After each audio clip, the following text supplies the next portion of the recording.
You know, you can't go on forever. You really can't, and life goes on, and I've got to find other things now. During the finals, Rob prepared a series of feature stories on the premiership contenders. Appropriately, the first to go to air was filmed at the Punt Road Oval. This tiger skin is a famous part of the Richmond Football Club's history. The man-eater is known to have devoured a dozen human beings. It's suspected that many more unidentified subjects suffered a similar fate. The skin has pride of place in the sanctums of the Richmond Football Club. Little wonder the words "Eat 'em alive" today makes up one of the club's most famous slogans. In its 95-year history, the Richmond Club has produced some great champions, footballers who have become household names during their stay here at the Punt Road Oval. The list of greats is too long to recall now. It's ironic that two of the Tigers' greatest ever personalities are playing football today in the same team, Kevin Bartlett and Francis Burke. In a way, it's unfortunate that they reached the twilight of their careers at the same time. Both thoroughly deserve recognition as football heroes. However, with or without a premiership, the proud Tigers will remember 1980 as the year Kevin Bartlett broke the record for playing the greatest number of VFL day games. Next year, Kevin could increase the record to heights that may never be beaten. The little bloke, with all the hair in this film, played his first match in 1965 and has since strung together 337 day games. Employed as a research officer in Telecom's research laboratories, Kevin is a devoted family man with 3 young children. When reflecting on his effort in setting a new games record, a phrase quoted to me by one of Kevin's workmates seemed very appropriate. The impossible we do now. Miracles take a little bit longer. I've always believed that you should play for as long as you can. Some people say that a player should get out when he's on top. I disagree a bit with that. I feel that if you are playing well, you should continue. And the time to stop playing is when you no longer can continue. I feel that you should try and play every game that you possibly can. And when you retire, therefore, you would have no regrets that you could have played one more game. Late in the season, Rob made a prediction about a coaching appointment that surprised the football world. David Parkin to coach Carlton next year. That's my tip for the football grapevine. The Carlton committee will make the final decision tonight after considering the shortlist of Barassi, Parkin and Peter Jones. I believe Ron Barassi withdrew this morning, and Peter Jones is already on record as saying he wouldn't want to retain the job if the Blues finished below 3rd spot. Now, in fairness to Pearce, he was appointed as a caretaker coach. Although David Parkin resigned from Hawthorn 2 weeks ago, he has a very impressive background.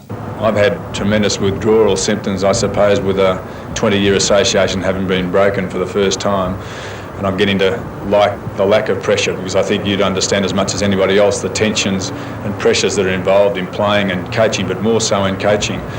So for me to really consider it and maybe become involved again, it'd have to be under conditions of total support, where you knew you had a chance of surviving and the team that you were with had a chance of winning. And again, Rob's prediction proved correct, and we broke the news exclusively. It's big news here at Princes Park. The meeting of the Carlton Football Club Committee to decide who will be coach in 1981 broke up a short time ago, and I have with me the President of Carlton, Ian Rice, who is going to make a major announcement. Rob, the coach for the Carlton Football Club in 1981 will be the 1978 Premiership flag winner, David Parkin. And finally in this submission, the football event of the year. Rob prepared this special feature story for the big occasion. The day started early this morning when I was invited to introduce some of Melbourne's football stars to 3MP's morning man, Keith McGowan. Then followed a rushed helicopter trip to the MCG, where Supercoach Ron Barassi was waiting to record his expert views. We'll have that report later in Eyewitness Sport. However, there was plenty of other activity at the MCG. A Collingwood-Richmond grand final clash is bound to ensure a crowd well in excess of 100,000 people. But that also poses problems of a similar magnitude. To organise the masses, the MCG will have a staff tomorrow of 520, and many more for catering purposes. Today, the big stadium was a hive of activity as staff raced to beat the clock. At 5 tomorrow, at least one team will be asking what went wrong. But before then, depending on the weather, the crowd is expected to devour 50,000 pies, 20,000 hot dogs and 70,000 cans of beer. But what makes this seat different to the thousands of others? Well, nothing really, except that it's padded, and it's from here that our Prime Minister, Malcolm Fraser, will watch the big match. But it's out there that it really counts. And the MCG curators must be congratulated, because the big arena is in magnificent condition. In summing up on the big game, some people may say, yes, we've seen it all before, but there is one exception.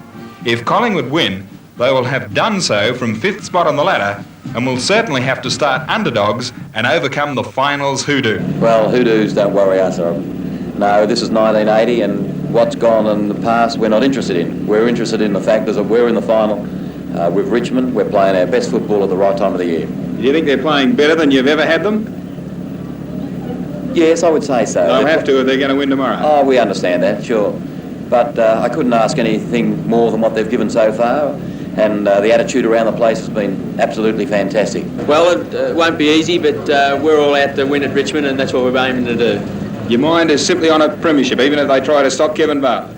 Oh, yes. At Richmond, we believe one of our strengths over the year has been the fact that we've combined well as a side, and we're just interested in playing as a side and winning when the final siren goes.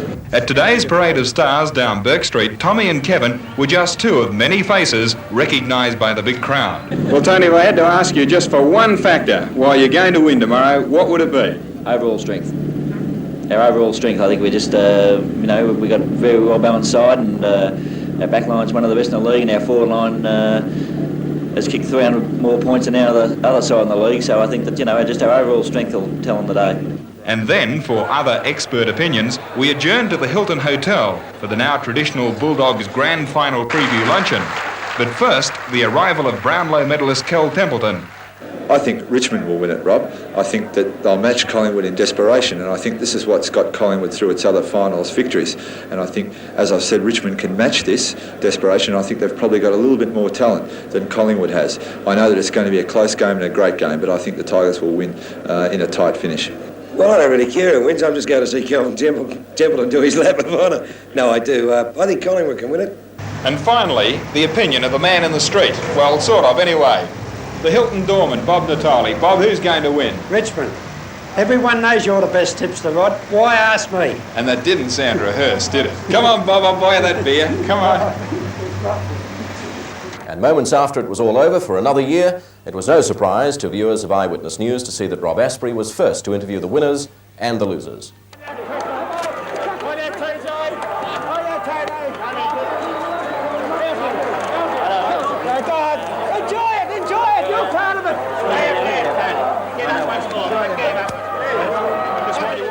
Celebrate with your players. Would that be one of the greatest victories you've ever been involved with? Oh, well, the AFL Grand Final can't get any bigger, and it was great. It was a great... Any compliments you'd like to hand out to players concerned? No, just all of them. They've just been, just fabulous. What about Father Time, Kevin Bartlett? Well, he was great, and they were all great. I wouldn't like to single out Kevin because, I thought the whole team played very well. Today was a magnificent effort. I felt the boys played as desperate as any side could ever play today. Would that be one of your biggest thrills, though, Kev? 7 goals in a grand final. Unbelievable. Yes, it would be one of my biggest thrills. The final series has been marvellous to me, and I'll never forget them. The grind from 5th spot, was that too much for the boys? I wouldn't like to say that, Rob. I don't really know. It's just we've put in our worst game for the year. The other side just were so much better than us. I can't really work out the reason.